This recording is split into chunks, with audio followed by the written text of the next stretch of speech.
From 12 News, your local election headquarters, this is Newsmakers.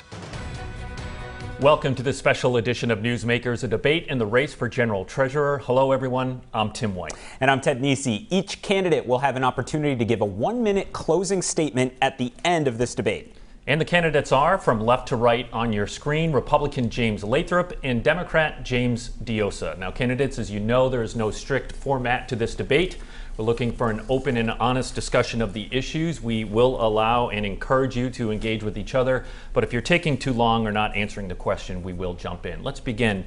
The single most important job for the treasurer is managing the state pension plan. Tens of thousands of retirees are awaiting an annual cost of living, or COLA, which were frozen under pension reform a decade ago. Mr. Diossa, you have said you want to give retirees a stipend to help them. So give specifics for retirees right now.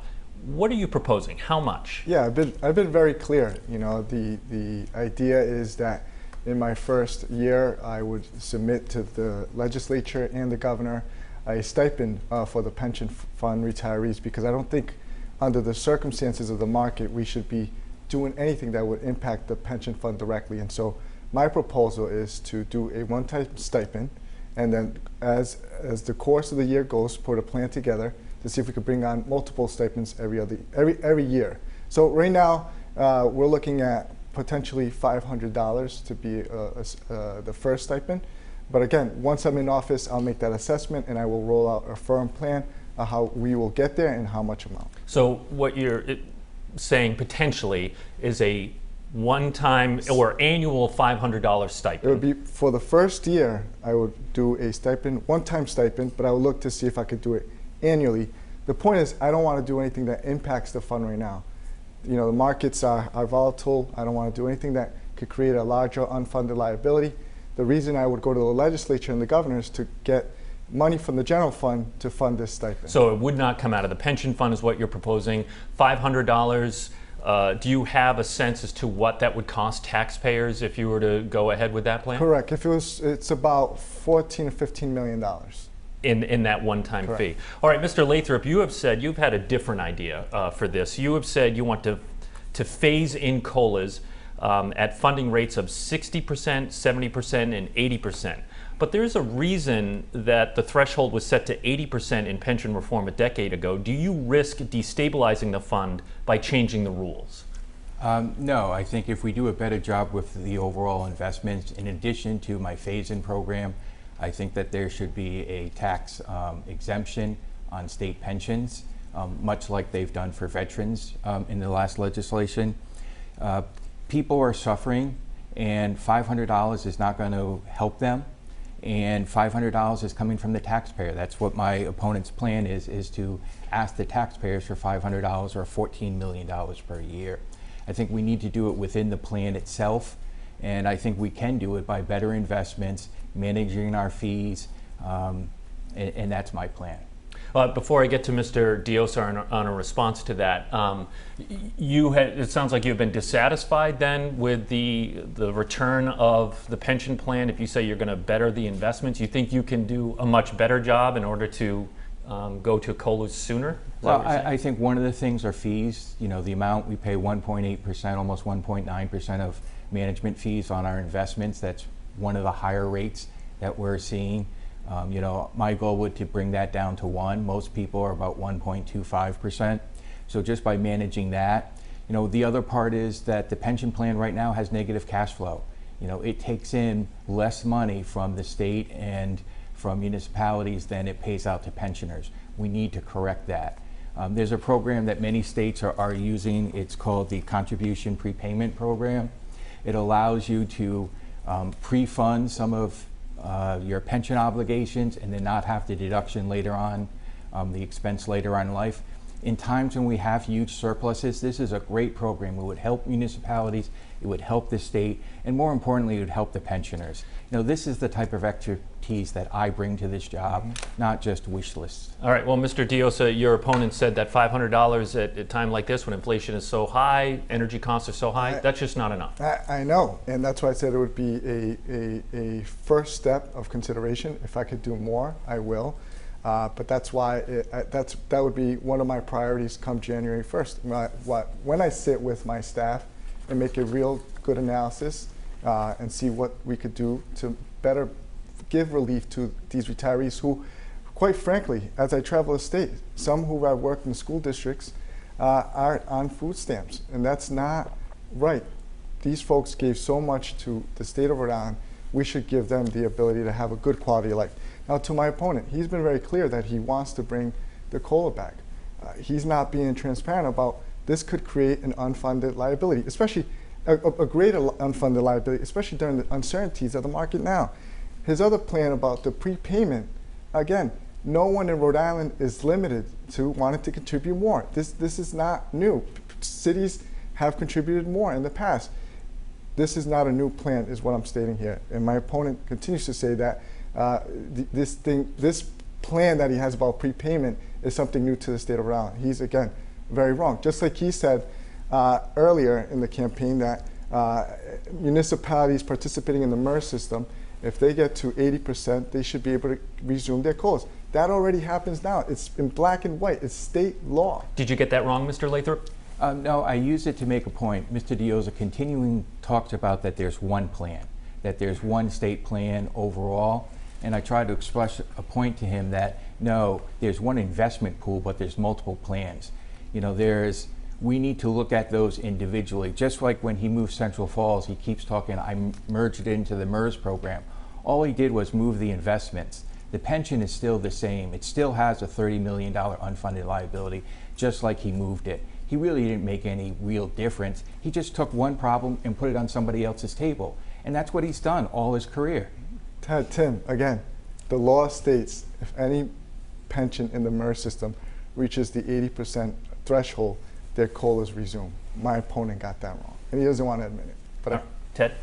I want to ask each of you about some of the criticisms you faced in the campaign so far. And Mr. Lathrop, I'll start with you. A few years ago, you accepted a job as town manager on Block Island, but you were only in the job a short time before moving to your current job in North Kingstown. And since then, officials in New Shoreham have sued you, saying you intentionally engineered a deal with North Kingstown to avoid qualifying for health insurance there, so you could keep having New Shoreham pay for your health insurance. Why would voters trust you if one of Rhode Island's own municipalities is arguing in court that you double-crossed them? Well, I think, one, you should look at the settlement itself. Who did they settle with? They settled with North Kingstown and myself. You know, while they may have come after me, just because they have poor attorneys, you know, I was claimed unemployment after I left. I was unemployed for a period of time. You know, they had 2 lawyers and 6 hearings. They lost every time over $500. That's not true. That's not true. They the lost. case is still open. You were charged with fraud. I was never charged with fraud. Let's be honest to the people you know, of Rhode Mr. Island. Diossa, We if have you to want to be look at track honest- records, look honest at your to the track people of Rhode record. Island. He was I'm not charged by lying New Shoreham. about taking money from travel. Gentlemen, this is not going to help the viewers if you talk over each other. Make your point, Mr. Diossa, and then you will be allowed to respond, Mr. Lathrop. Again, he's had multiple opportunities to be the chief executive of a town, whether it was Portsmouth, when he became an active manager for the town. He couldn't keep it, left that job, went to New Shoreham. He was there for less than 4 months as the head of New Shoreham. He left there with this lawsuit of fraud. Look, we need someone in this office that's going to be honest to the people of Rhode Island, who is going to understand the impact of this pension fund and how it impacts everyday Rhode Islanders. It's important to have someone who has a tested track record and who's going to be honest and transparent with the people of Rhode Island. And just to be clear, when you say fraud, you mean civil fraud. Civil case. fraud. Okay. Yeah. Correct. Civil fraud. So, honest and transparent, I just can't believe those words came out of my opponent's mouth. You know, he's continually lied about his travel, his involvement with a cannabis operation. It's just a pattern of history with him. You know, first of all, I thought it was just immaturity, but now I'm learning the real colors of my opponent. New Shoreham was a difficult situation. A new council came in, a council hired me to do certain things. Many of those I accomplished in a very short period of time. A new council came in, it was not the direction that they wanted to take. You know, I'm a smart guy, I had a good agreement, and they wanted to renege on it because they realized that they made a bad agreement. But they, and I'm going to go to Mr. Diossa in his travel in a second, but just to put a period on the end of the sentence. I have the court documents with me. When I was reading through them, they're saying they had emails showing you told North Kingstown, don't make me eligible for health insurance because otherwise New Shoreham can stop paying my health insurance if I get it from you guys. Did you engineer it that way? No, it was actually North Kingstown. They said, if we hire you, can we not pay health insurance for you because you have an agreement with New Shoreham?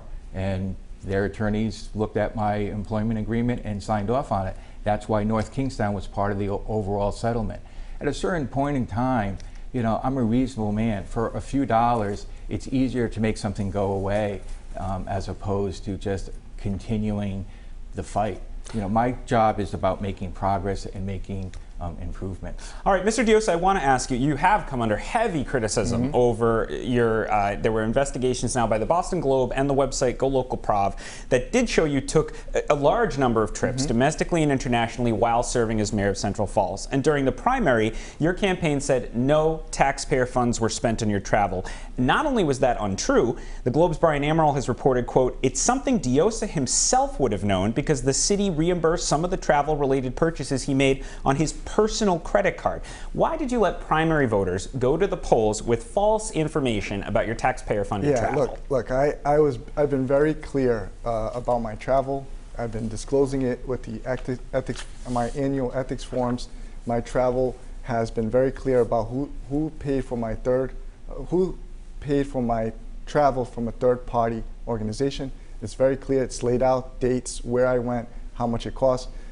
Majority of the travel that I took with the city of Central Falls was to membership conferences like the U.S. Conference of Mayors and the National League of Cities and Towns. Unfortunately, there was miscommunication where the information got out that said I didn't use taxpayer dollars, but in reality, it's very transparent. You know, this is information that's clear. It's affable. But clearly, before you come in, Mr. Lathrop, again, no taxpayer money was spent on any of these trips. You knew that was untrue. You allowed it to go out there during the campaign. There was a mistake that was done by the campaign. I had no intention to lie. I would never lie. Again, my track record in Central Falls speaks for itself. A community that went bankrupt. We came away from a mayor that was indicted on corruption charges. I think the best thing that we did in Central Falls is instill transparency and honesty. That's why I filed my ethics forms every year correctly, and I never hid from my travel to my membership conferences like the U.S. Conference of Mayors and the National League of Cities, where I've been able to not only build relationships, get ideas, but also bring back some good investments into the city. All right, Mr. Lathrop, what your comment on this? It's just, when you get caught, it's easy now to fess up. And that's what happened. You know, he would have continued this lie until he actually got caught. If it wasn't for reporters and newspaper who did the investigation, I wonder where would we be talking about this, and what don't we know? One of the things that you should look at is Central Falls. They have a product called the single audit. It's part of your audit. The auditors state in it that the records are such a mess they had to restate periods. The bank reconciliations weren't done. Things were posted into the wrong accounts, that they had to make prior period adjustments. You know, these are all things that under his leadership happened. And this is a minor league team. This is a $15 million city that now he wants to control hundreds of billions of dollars. He can't manage $15 million and reconcile the bank account and post accounts to the right away. I mean, I'm scared for the pensioners and the taxpayers of Rhode Island if they would even consider Mr. Diossa for this type of position. Mr. Diossa, we gave you 30 seconds to respond to that, and then we're going to go back to Tim. Why I took over a city that was bankrupt and out of the dark days of corruption. In this 8 years, I rolled up my sleeves and really brought in strong investments, stabilized the finances, managed our pensions. Not only did we upgrade our bond rating from junk bond status to investment grade, there was a lot of investment and good things that happened in Central Falls. It would not be recognized as the comeback city. And so well that with the help of a strong team, Moody's recognized the turnaround of the city. Again, this is a lot of work that was done with a great team. And during this 8 years, Ted, my opponent was in 5 different jobs. 5 different jobs. And again, very spotty. It doesn't take very much to look into his record in all these different communities. Again, you just mentioned one. He left a community with a civil lawsuit of fraud. All right, 10 seconds, then we're going to move on, Mr. Lathrop. So My job, as I had mentioned before, is to fix messes from people like you. You know, Portsmouth's AAA rated. North Kingstown, we doubled the fund balance. You know, Westerly, we got off critical on our pension funds. You know, when you're very good at what you do, people want you. And there's a difference between, you know, being wanted and needing to find a job. You know, I left New Shoreham. You know, I had my phone calls. You know, just the other day, I had another town manager from another community calling me, asking me for advice on OPEB because the way I can explain it, that his finance director couldn't. Okay, I think we've litigated this section long enough. I want to go back to pensions, but this one in Providence. Many say, as goes Providence, so goes the state. And as you know, the city's pension plan has an unfunded liability of more than $1 billion. In fact, the outgoing treasurer has said that this is the biggest financial challenge facing the entire state. Mr. Diossa, beside the proposed pension bond, which may never happen as interest rates continue to rise, what can you do as treasurer to rescue the drastically underfunded Providence pension plan? Look, that decision to go into or to seek a pension obligation bond was voted by the voters of Providence. I think that, as you mentioned, it's a difficult time to go seek out those bonds. What I've offered from day one is to say, look, I will open the doors of my office and help you with any possible way to seek the best path forward for the pension fund. Again, we have to sit down first, but I am very clear that I want to open up my staff to assist, whether the mayor-elect wants to go forward with a pension obligation bond or look at other opportunities. But I've been very clear that I want to be a strong partner of Mayor-elect Smiley. Besides having conversations, have you had any thoughts about what could be some actionable plans to address the pension issue? Look, or is it just having a conversation about it? I think everything, it's all been a conversation. I think once I'm in there and with my team, we'll look at the pension fund a little closer and provide guidance based on my conversations. Mr. Lathrop, same question to you. What could you do as treasurer to address the underfunded Providence pension plan? I think Providence will file bankruptcy. I don't think there is a solution. And I think Mr. Diossa will do. You think they will, or does that mean you think they should? I think both. Why continuing the suffering? Mr.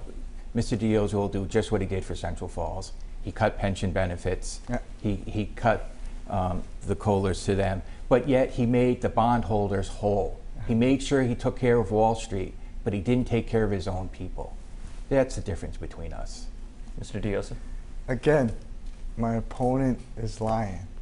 We all know, it was reported by every news agency in the state that the pensions of the retirees were cut in bankruptcy court before I assumed office. They were cut 50%. Again, we should not be trying to make this political rhetoric, Mr. Lathrop. These were people, grown men, grown women who served in our police and fire, who were hurt, devastated, lost their homes. Many of them suffered health benefits. And unfortunately, it happened because of mismanagement of the past.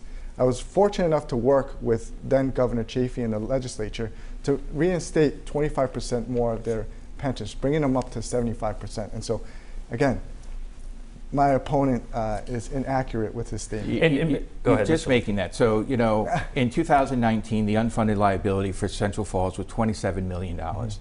In 2013, it was $24 million. Mm-hmm. Is Central Falls going back to another bankruptcy? I think it probably is. There's a difference between putting out the fire and fixing the problem. Mr. Diossa put out the immediate fire, but he never fixed the problem. You have to look upstream. He doesn't have that ability to do it. That's what comes with experience. Moody's is a good way to understand how a city is doing, based on its debt management, all that. Look, we would not be known around the country as a successful bankruptcy turnaround if it wasn't for the work that we did in Central Falls. And if you were a true turnaround. I think it's important to understand that, I've been a chief executive for 8 years, making tough decisions. I've hired people like you, accountants, to help assist me with the progress of Central Falls.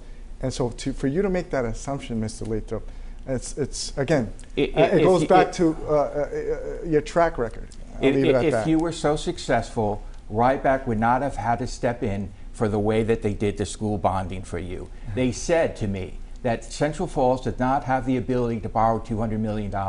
They do not even have the cash flow to make the debt service payment one day, where most communities have what they call housing aid that we get a years in arrears. Again, it would be great if we got the same benefits as Central Falls if all the other communities. You know, on behalf of all the communities, you should just say thank you, because we continue to support Central Falls. Without us and our efforts, you wonder where you would be, because there was no leadership there. There was no. Yeah. All right, Mr. Lathrop, before I go to Ted, a quick follow-up question. You say that Providence should file for bankruptcy, yet you say you're concerned about benefits to retirees. Wouldn't that open the door to cutting benefits to retirees in Providence? So why should Providence file for bankruptcy? Because that's where they're going. At some point now, before it even gets worse, the pension obligation continues to grow. They continue to underperform the market. Even in good times, Providence was getting 2 to 8% on returns on investments, where everybody else was getting that 12 to 20%. It's an inevitability that's going to happen. Let's fix it now before it's so bad that the whole house is burnt down. All right, candidates, believe it or not, we are just a few minutes away from your closing statements. So I want to ask you about one of the Treasurer's most important jobs, which is serving as chairman of the State Investment Commission, which manages the nearly $10 billion portfolio of pension money. If you're elected, you'll be taking over the Investment Commission during, as we've alluded to, a time of flux in the financial markets. Just this week, the Federal Reserve raised interest rates another 75 basis points, and the markets had a very mixed reaction to the outlook given by Fed Chairman Jay Powell. Mr. Diossa, I'll start with you. What was your reaction to the Fed Chairman's news conference, and how do you think the state's pension investing strategy needs to change to deal with the current turmoil and the current inflation? Yeah, I think Powell's being very aggressive. He really wants to slow down the economy. The fact that he said that he'll probably look at another increase by the end of the year, it's obviously a huge concern, and it shows that we're heading into difficult times. I've been a very strong supporter of Seth Magaziner's Back to the Basics. I think that its current asset allocation and its diversification in its assets has allowed for the pension fund to be able to perform overall well, 98% better than its peers its size. I will stick to the strategy and make a full assessment with the members of the State Investment Commission and the investment portfolio managers to make the best decision on whether this strategy will work in January. Again, no one knows where the market's going to be in January, and so I want to make the honest assessment come January. But right now, I'll stick with the back to the basics and not be driven by headlines. Well, before I go to Mr. Lathrop, under the back to basics strategy, the pension fund's down over $1 billion so far this year. You're satisfied with that? Look, no one's satisfied with losing $1 billion, but again, it's performing better than 98% of other pension funds its size. If we were with a more traditional investment portfolio, we would have lost even more. And so, again, our clear understanding moving forward is we're going to go into a difficult time. I'm going to do what's best for the taxpayers, the active holders, and the retirees, and ensure that we minimize as much risk as possible. And that's why I will make that full assessment come January. Mr. Lathrop, same question, your reaction to the Fed Chairman and how it would affect investing strategy if you were Treasurer. Well, I think it's going to be a turbulent next 2 years. I don't think we're going to really see any same. One of the things that I have an issue with Seth Magaziner and even my opponent's comments is that we have both the pension and the OPEB that's managed by the Treasurer's Office. OPEB is like a pension, but it's for health care for retirees. That's $300 million underfunded. They use a 60-40 split. It's actually 65-35 right now. So in one method, in one investment, they're using one method, and in their pensions, they're using the other. Are they even just ignoring OPEB, or can't they make up their mind? I do believe that with rising interest rates, we're going to see a little bit more movement towards fixed income, because if our goal is to make 7%, it'll be easier to obtain with some of the fixed instruments out there. The state has a large investment in what they call OSIP, Ocean State Investment Pool. It's run by Fidelity. We've seen rates go from 2 basis points to almost 3 basis points right now. 15 seconds, Mr. Lathrop. So yes, I think that I also would look at the private investments that the state holds. I believe in transparency. That's why Forbes wrote about me, why Mr. Siddell has endorsed me, because we need to open up these books and really make it transparent so we can make these decisions. All right, gentlemen, this debate goes by very quickly, so believe it or not, it's time for 1-minute closing remarks, the order of which was drawn randomly prior to this debate. First up, James Diossa. Mr. Diossa, your 60-second closing remarks. I want to thank Ted and Tim and my opponent for participating in this lively discussion. Rhode Islanders, I know that you are all feeling squeezed right now. I hear it everywhere I go with the high prices at the pump or at the supermarket. This is a concern that I will bring into the Treasurer's office, and I will take my experience in Central Falls from turning around a city that was bankrupt to bring it, our investment portfolio out of junk bond status into investment status, rebuild the community from the bottom up with our predictable, stable finances, and most importantly, bring back honesty, integrity into City Hall. And this is exactly what I will do as Treasurer. I will work hard for all taxpayers, for the active members of the pension fund and the retirees, ensure that our retirees who've given us so much have the best quality of life in Rhode Island. I want to continue investing in our schools throughout the state, building new schools so that the teachers and our kids have the best environment, and work with the cities and towns, which I have a relationship being the former president of the Rhode Island League of Cities and Towns, to build our infrastructure out for the state in the years to come. All right, thank you, Mr. Diossa. Now, Mr. Lathrop, your 60-second closing remarks. So I've trained my whole life for this job. This is what the accumulation of all 35 years of experience in the financial field comes down to. And that's really what you should be looking at. Qualifications matter, particularly in this job. It should not be political while it's elected. It should not be political. I work with Democrats and Republicans. I always make a joke. I married a Democrat, for God's sakes, and I still love her. You know, my accomplishments are easy to view. You know, Providence Business News CFO of the Year, RIPAC Award winner, Portsmouth we brought to AAA ratings. You know, everywhere I've gone, we've had success. I'm going to bring success to the Treasurer's office. I hope you will vote for Lathrop this coming Tuesday, and I appreciate it.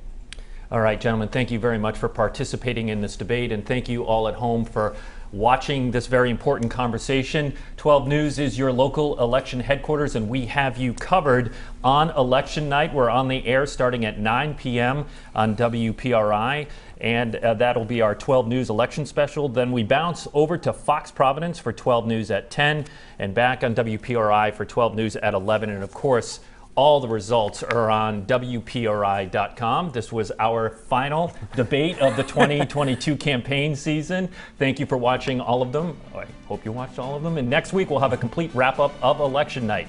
Thanks for watching. For Ted Nesi, I'm Tim White. We'll see you next week on Newsmakers.